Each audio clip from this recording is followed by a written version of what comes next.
Hello, I'm Simon. I had a stroke 5 years ago, and before that I'd spent about 40 years in the world of enabling change via IT.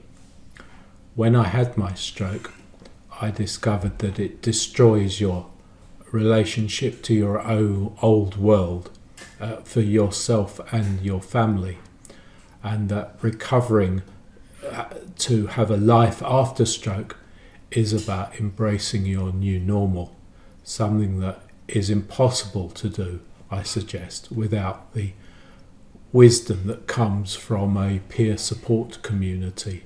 That truly is invaluable.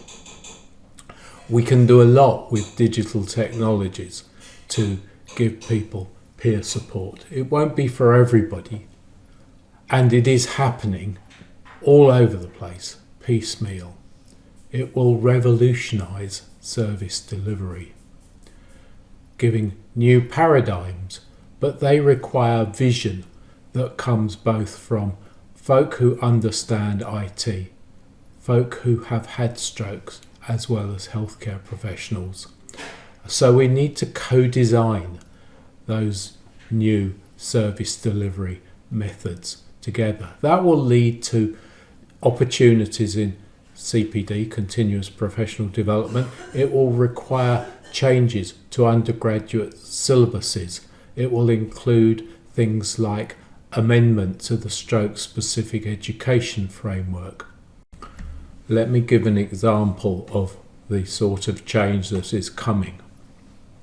We all know that physiotherapy prescriptions are very difficult to adhere to.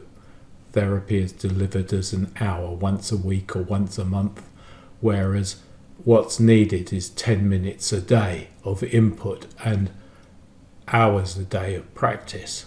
That's very much easier in a cohort of peers who support each other, even if not following the same exercise regime. Tools such as Grippable use accelerometers and Wi-Fi to try and gamify the exercises.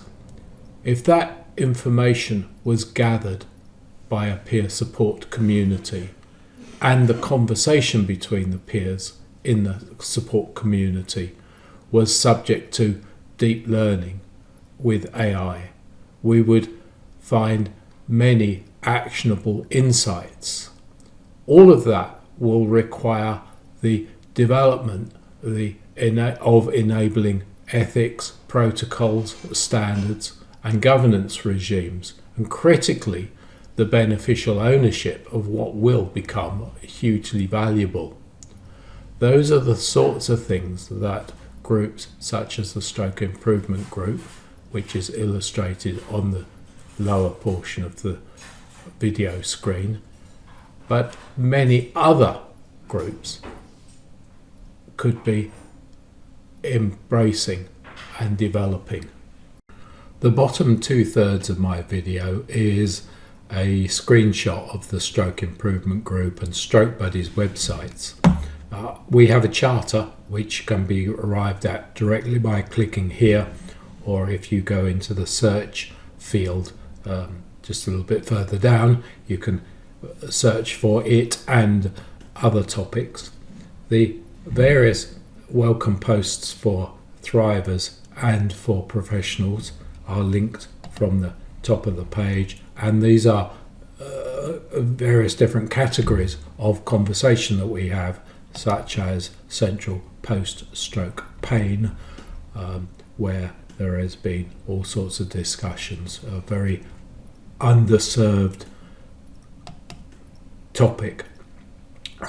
The UK Stroke Forum post is currently the top one below those that have been pinned, and there is more introductory and expansion text there. You can go to the Stroke Improvement Group and to Stroke Buddies from the QR codes on the poster in UK Stroke Forum this year. I do hope that you will join the Stroke Improvement Group, but even more than that, I hope that you will join my local NHS authorities in signposting other stroke survivors and their families to the stroke improvement group, where they will find the peer support, empathetic, knowledgeable community. Thanks very much. Bye.